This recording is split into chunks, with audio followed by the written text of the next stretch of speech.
it's Filo and welcome to my July reading journal video. The first book I read in July was The Master and Margarita by Mikhail Bulgakov. It's about artists in the atheist Soviet Union who get visited by a stranger, and they tell him that in the Soviet Union, we're atheists, we know that God and Satan don't exist, but the guy is Satan, and he came with his troupe, including a big talking cat because it's magical realism. So they need to stop them and tell everyone, Satan is here, we have to stop him. But nobody believed them because Satan is not supposed to exist. And from there, it's a wild ride. So many things happen, but you get the point from page 1. There's also a bunch of characters with very similar names, like Nikanor Ivanovich, Ivan Nikolaevich, another Ivan, and so on. Parallel to that, we follow Pontius Pilate as he condemns Jesus to death. And then there's the story of the Master and Margarita, which is closely inspired by the story of Faust. So it's very satirical. In fact, it was written during Stalin's regime and published only in a censored version about 20 years after Bulgakov's death. So it's about freedom of thought and freedom of speech and our responsibility towards the truth when we're told or forced to hide it or silence it.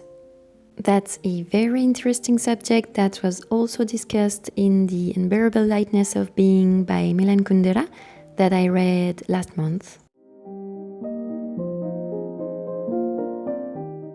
A curious trivia about it is that Bulgakov did burn the first draft because he thought what's the point? I'll never be allowed to get this out. But then he found the courage to write it again and it finally got published.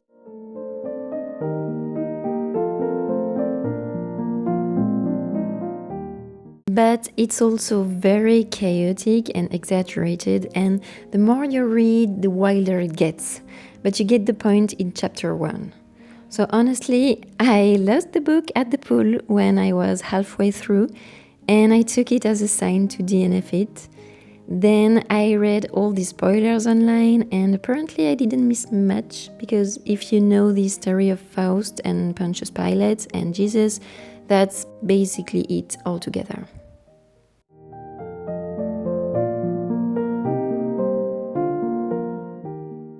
In the end, I was disappointed and I gave this book only 2 stars.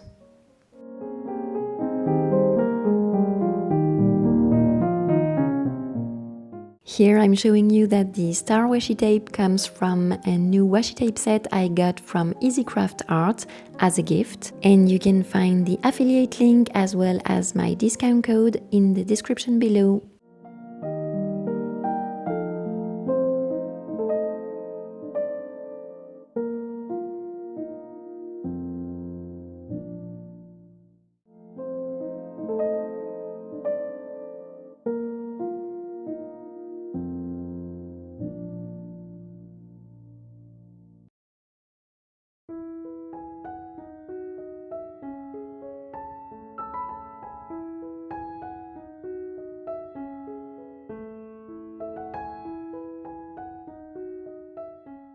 In May, I read Book Lovers by Emily Henry, my first ever Emily Henry, and I loved it, so of course I had to read Beach Read. Here we follow 2 writers. He is the famous grumpy author of sad literary fiction, and she is the happy sunshine author of romances. They initially met in college years ago and didn't really get along. But this summer they happen to be neighbors. And for some reason they make a bet and she has to write in his literary fiction genre and he has to write a romance. So, first of all, what's up with those covers? They don't have anything to do with the books. The same happened with book lovers, and I think it's a bit misleading. In this one, they are definitely not sunbathing in their swimming suit on the beach, relaxing. They're almost all the time at home, writing or on the field doing research for their books. It's not the very light romance you would expect from this cover, it's also literary fiction. The characters have a background story which is quite sad. In fact, to me, this part of the story was stronger than in Book Lovers because it felt more real and emotional. The bet also makes it more interesting, but on the other hand, Emily Henry is known for her banter, and to me, it was better delivered in Book Lovers than in Beach Read.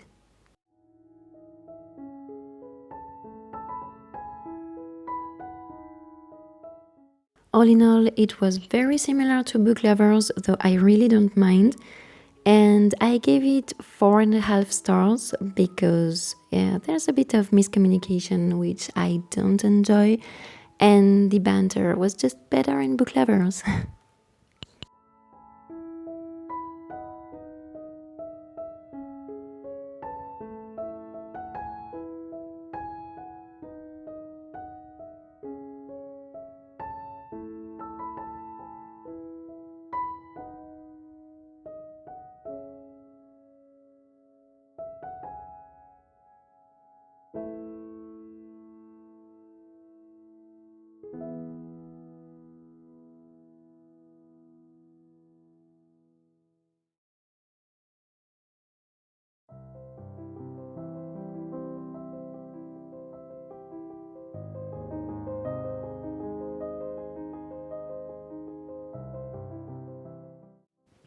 Then I read Half a Soul by Olivia Atwater, and it was such a good surprise.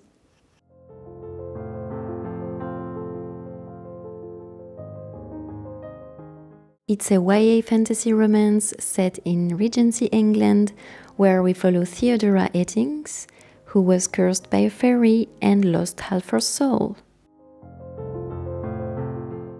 As a consequence, she lost some short-term emotions like fear or embarrassment, but she and her cousin are introduced to society to find a husband. There she meets the Lord Sorcerer, who maybe can help her find her missing half soul.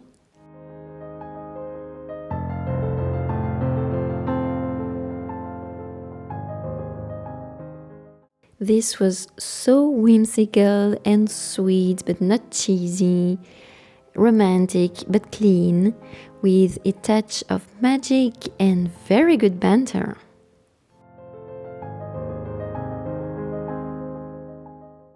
I really enjoyed Olivia Atwater's style. She reminded me of Jane Austen and Charles Dickens, and it made me happy. It's very witty and enchanting, and I gave it 5 stars. And then the best part is that it's a series.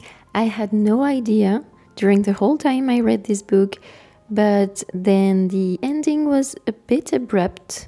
So I was looking for another Olivia Atwater's book to read, and saw that it's a series with 5 books, and I have to read them all. You can read this one alone, though, if you want, because I think it was meant to be a standalone at first. But I'll tell you if the other ones are worth it. Oh, by the way, this series is called The Regency Fairy Tales. And now a bit about the page. I had so much fun creating this. I don't know if you can tell, but I found so many stickers and washi tapes and other stationeries, all relating to the story. So now it's not only one of my favorite books of the year, but also one of my favorite spreads in my reading journal.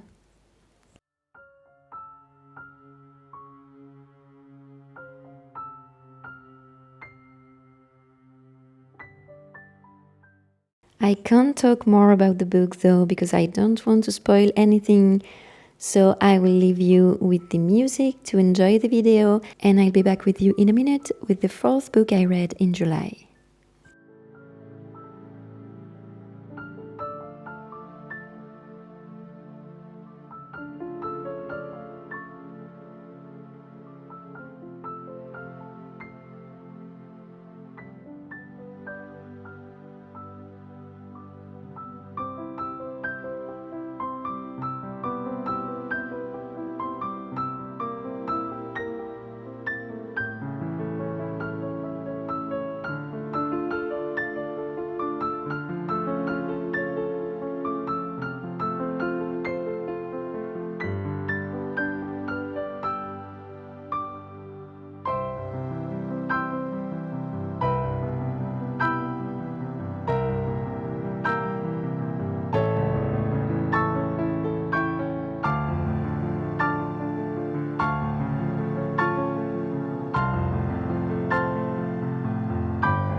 And the last book I read in July was Siddhartha by Hermann Hesse.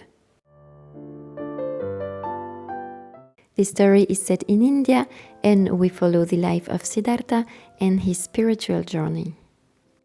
With 200 pages, it's a short book, philosophical but very easy to read. Siddhartha's goal is to find the truth and the meaning of life. And you follow him along his journey where he meets new people, changes point of view, motivations, and priorities, all on his quest for truth.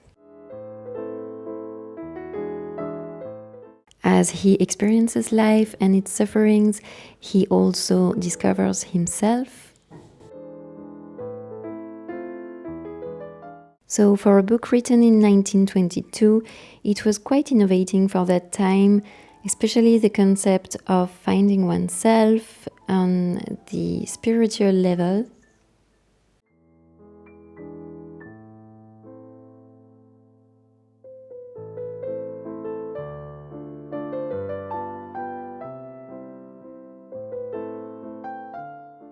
But to me, the writing felt a bit dry, and I also felt like it was a bit late for me to read, because I think that it would have been more eye-opening if I would have read it when I was between 15 and 20. So in the end, I gave it 2.5 stars, and I still recommend it, but for a younger public.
And now the final flip through. I think it's nice that even though I didn't love all of the books I read in July, it still sparkled my creativity and I got to create some pages I love in my reading journal. I hope you enjoyed this video. If you did, leave me a thumbs up and a comment with this emoji, and I'll see you very soon in my next video. Until then, enjoy reading!